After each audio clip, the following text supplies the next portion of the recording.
The valley of hidden gold. Today feels like a good day. The kind of day when everything seems possible. The air is cool, the sky bright, and the mountain breeze carries the promise of something. Great. I woke before sunrise, unable to shake the feeling that today would change everything. Orin was already awake, sitting by the fire. He handed me a cup of coffee and grinned. You ready for another day of chasing ghosts? I smiled. Only if those ghosts are made of gold. We've been following rumors for weeks. Stories of a hidden valley where the rivers carried gold dust. From the mountains above. Most called it a myth, but myths often start with truth. By mid-morning, we reached the ridge. From up there, the valley looked endless, a sea of mist and green. A single river cut through it like a silver thread, winding deep into the forest. The sunlight reflected off the water like molten metal. "This is it," Orin said. His voice was low, almost reverent.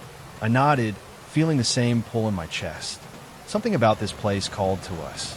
We descended carefully, our boots sinking into soft earth. The trees grew thicker, their roots twisting like veins. Every sound felt amplified. The buzz of insects, the rush of water, the whisper of wind. The world seemed to hold its breath as we approached the river. And there it was. The water shimmered with tiny flecks of gold. It was faint at first, like dust caught in sunlight. But the closer we looked, the clearer it became. Orin knelt down, scooping a handful of wet sand. Tiny gold flakes clung to his palm. His eyes widened.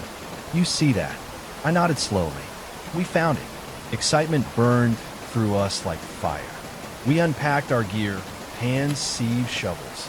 The air smelled of wet stone and metal. The sound of the river became our rhythm. All day we worked, our hands raw, our clothes soaked. Each scoop brought more promise, more glittering dust. It wasn't much, not yet, but enough to keep hope alive. Gold is patient. You have to earn its trust. By evening, the sky turned orange. The valley glowed like it was alive. We built a small fire beside the river, drying our clothes on nearby rocks. Smoke curled lazily into the dusk. Orin sat quietly, staring at the water. "You think anyone's been here before?" he asked. "Maybe," I said, "but not in a long time." He smiled faintly. "Then it's ours now." Night fell quickly. The air grew cold, and the forest whispered. We ate in silence, listening to the crackle of the fire and the steady hum of the stream. It felt peaceful, almost sacred. I looked up at the stars. They shone brighter than I'd ever seen. The Milky Way stretched across the sky like a river of light. And for a moment, I wondered if the heavens had their own kind of gold.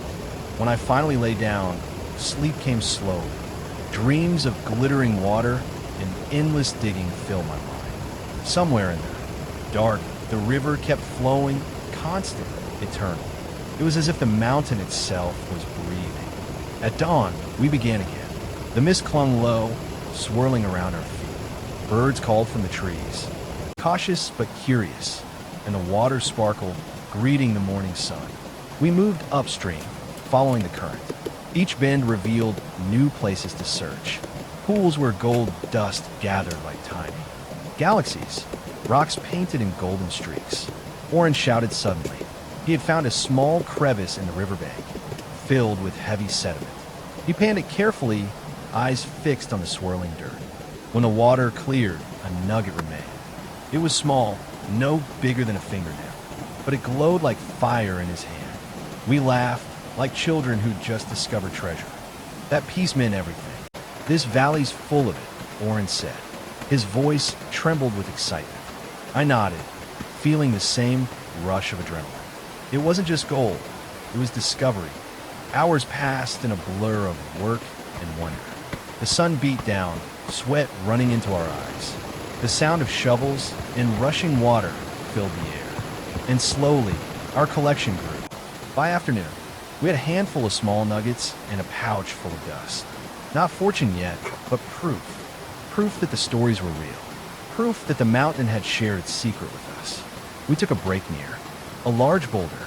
The river wound around it, deep and fast. From there, we could see the valley stretch for miles. The sight took my breath away. Do you ever wonder how much gold is still hidden? Under our feet, Orin asked. Probably enough to drive men mad, I said. He chuckled. Good thing we're already halfway there. We laughed, but there was truth in his words. The valley changed as the sun dipped lower. The light turned softer, painting everything in shades of gold and fire. The mountains glowed, their peaks glistening like crowns. Even the air felt rich. We made camp again, further up the stream. The sound of running water lulled us into a calm rhythm. Dinner was simple, rice, dried meat, and tea, but it felt like a feast. That night, the wind carried strange sounds.